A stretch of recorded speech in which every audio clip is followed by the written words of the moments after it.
I have a lot of questions, but the most important one, I think, is why aren't I like normal people that like life?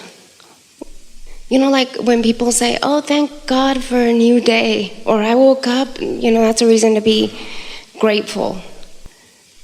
And I feel like, oh. Well, there are two reasons. Because of the contrast that you've lived, you've asked for more than most do.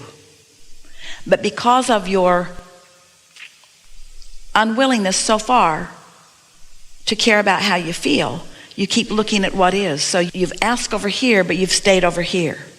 It's like the analogy of the train. So life causes you to ask for this, but then you don't believe it. And so then you don't believe it, so you ask again, but you still don't believe it. These are engines that we're putting on opposite ends of your train. So then it's harder, so you ask again, but you still don't believe it. And so it's harder still, so you ask again, but you still don't believe it. And so the stakes just get higher and higher, and the tension just gets greater and greater, until after a while, you just get worn down with that, see? So if you could believe us when we tell you that you couldn't feel this bad if you hadn't asked for a lot.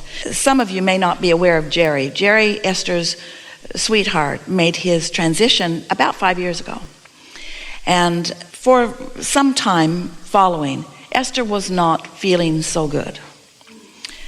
A lot not feeling so good. And one day, and the thing that was so interesting, and maybe may seem odd to you that Esther didn't feel better more of the time, because Esther had been translating for Abraham all of these years. She could hear Jerry when she would get into that high-flying place. So quite often he'd say something to her that she'd hear really clearly, and then she'd notice that he wasn't in the room with her, and then she'd, in the absence of him, feel bad, and then she couldn't hear him. And so it was that sort of game that was going on.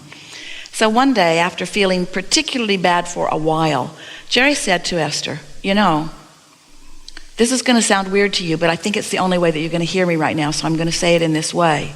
I can tell how much you love me by how bad you feel right now.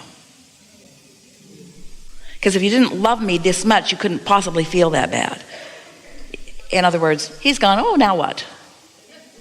But that wasn't the way it was for Esther, because they were integrated in so many things. So don't let that analogy hurt your heart, because it's not hurting Esther's heart anymore at all. But the reason that we give you this analogy is because we want you to understand that when you really, really, really care about something, its absence really, really, really bothers you. If you have a small desire and it's not coming, you have a small negative emotion. But if you have a big desire and it's not coming, you have a big negative emotion. And so it's about that. It's about going for a while, because you see, you can't stop doing step one. You can't stop asking for more, and your inner being's not ever going to stop finding the more that you've asked for and reflecting it to you vibrationally. So you've got to start reaching for more thoughts that do feel good. And the reason that most people don't do it is because the momentum of those negative thoughts is just longer practiced. Do you know, a belief is just a thought that you continue to think. So that's why we start with deeper beliefs within you. We say, you were before this body, and you say, oh, that sounds good. And then we say, and you still are, even though you're in this body. If we can get you to just focus on the basics of it, then you'll begin to feel better. So it's not a bad sign when you feel bad. It's a good sign when you feel bad, because it means you've asked for something that you can have. Okay. So I understand when you say that our desires like shoot the rocket and then it goes into the vortex and now it's becoming bigger and bigger. So I have ginormous vortex then. I mean, huge. Yes, you do. All kinds of crap in it. Which is the story that we just told you. If it weren't that big, and your inner being weren't there, and your inner being didn't know it, and your inner being wasn't attracting to itself on your behalf, then you would feel no negative emotion when you don't go. So how do I go? You have to start with things that don't matter so much. You have to show yourself that you are a creator. You have to find something, some thought that doesn't have so much negative accumulations of engines going in the opposite direction. You have to let the universe show you that it's aware of you. Let your inner being show you that you are an object of attention that is loved and being helped. You have to get off the subjects that have you paralyzed. You have to find some way to break the log jam. Find some way to get the momentum going. I mean, I drink wobble juice. And I do try to, I guess, cope, but it doesn't work. So when you say it doesn't work, which end of the track did you plunk an engine down on? Bonk. When you say, I try to cope, which end of the train did you plunk an engine down on? So when you say, I want it to get better, plunk. I don't think it will, plunk. But wouldn't it be nice if it did, plunk? I would like that a lot, plunk, plunk, plunk. Probably won't, plunk. But maybe, plunk, plunk, plunk. I think I won't think about it anymore now, plunk, plunk, plunk. I think I'll take a walk, plunk, plunk, plunk. So when you go to sleep at night, all the momentum stops. That momentum stops, this momentum doesn't. All that momentum stopped when you slept because the part of it that was coming from your conscious mind is inactive. The part of it that your inner being is tending to still's going. Nice to know about that big vortex, isn't it? When you wake up in the morning, if you pick up an old familiar thought, plunk, then you don't allow yourself to get any of this feeling. It wouldn't take much. It would only take a day or two of when you wake up saying, wait a minute, the momentum stopped while I slept, and now I'm just going to do my best to not think about things, not get too serious about anything. It would not take long. All right, so we have some questions for all of you, especially you, but for all of you. Especially you, but for all of you. Do you understand the concept of momentum? Do you ever feel paralyzed in your own life? Do you ever get up with things that you need to do and just spin around in circles and don't really get anything done? And while it's happening, do you talk to yourself sternly? I should be getting something done. Does it help? Does it inspire you? So the question that you ask, such a good question, is how do I break the log jam? How do I break the log jam? The log jam that has already been established by my own thoughts. How do I break that? So you start with the basics of momentum. You start with some thought that doesn't have much resistance attached to it already, and you just concentrate on that thought, because a thought that is not contradicted will gather its own momentum. We want to demonstrate that with our train. You think your thought about anything, you choose one, plunk. Only think about that, plunk. Just focus on it. Don't take your eyes off of it. Whatever it is, just focus on it. Maybe it's money, maybe it's a lover, maybe it's sex, maybe it's eating something. Doesn't matter what it is, just focus on it. Just focus on it. Don't let your mind move away from it. Just focus on it. Just focus on it. And once you cross approximately the 1 minute mark, that train will start moving. It will. But you usually don't let it get 16 seconds. You usually think about it, plunk. So you don't get any momentum going. And so, do you know, we love you so much, you have a contradictory thought to every thought you think, just about. Watch yourself and notice how often you are contradicting your own thought and stopping your own momentum. So the other day, Esther was in one of those moods. And she said to herself, there are so many things that I need to be doing right now, and I don't feel like doing any of them. Our goal wasn't to get her to feel like doing those things she didn't want to do. We didn't think she should do those things she didn't want to do. Do you know that's what's got most of you paralyzed? You think that you're supposed to want to do things you don't want to do. So you're thinking, when you say, I should do it, which end do you put that engine on? Does it go over here or over here? I should do that. I'm bad for not doing that.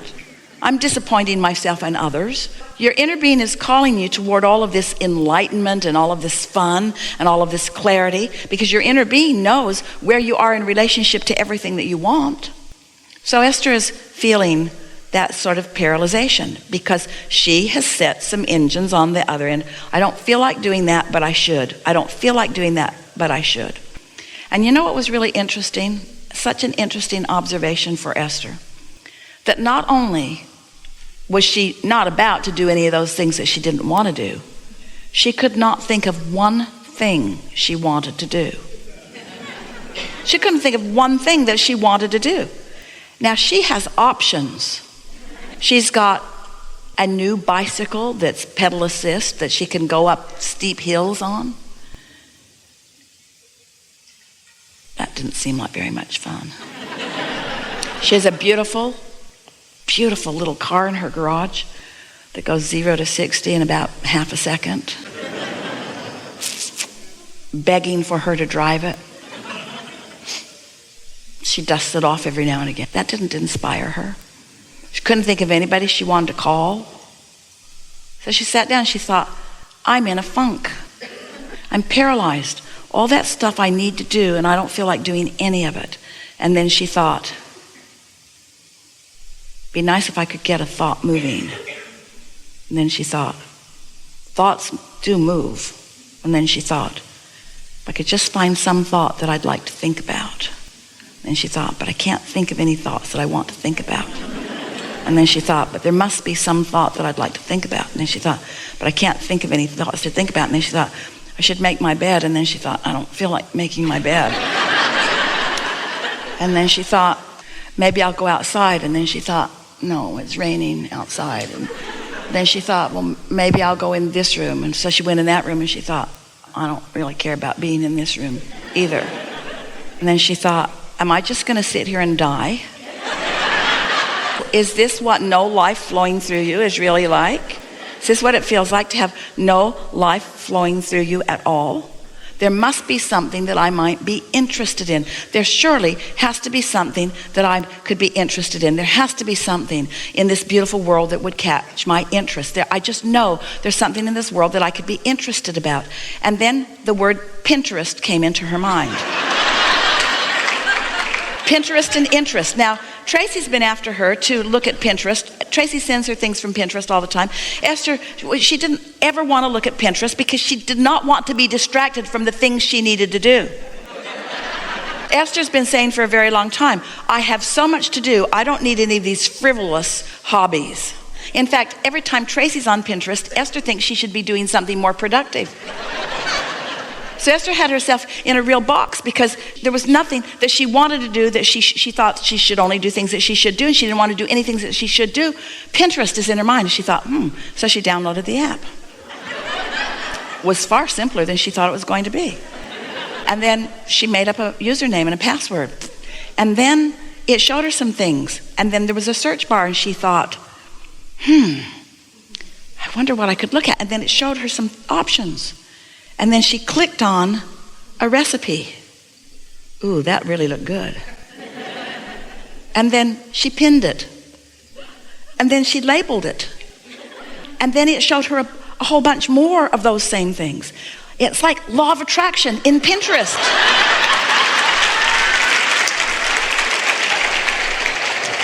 And then Esther thought, anything that I could want to think about it. And then she thought, I'm looking for some art for my Spencer house. So she looked up art, Renaissance, and all this stuff came up.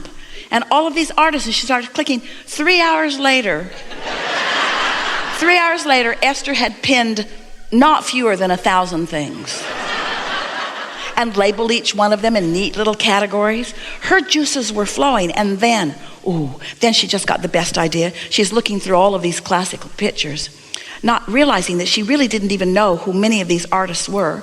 And she focused upon the artist of Monet and saw this still picture of these flowers, and Esther thought, I'm going to take this picture down to my company that makes flower arrangements for me, and I'm going to have them make me that flower arrangement, that one right there. And then she couldn't get in her car fast enough. And 0 to 60 in 1 second, in other words. All it takes is a little priming of the pump. All it takes is, first of all, knowing that momentum will carry you and giving yourself a chance to do it. Just making the decision. You don't want to be in a funk. Just making the decision. You don't want to be in a funk. Law of attraction won't let you be. We've gone way over time for this segment. The cameras are screeching at the end of their tape rolls. We're going to take a segment of refreshment, and we know that you're in the place that you were asking for.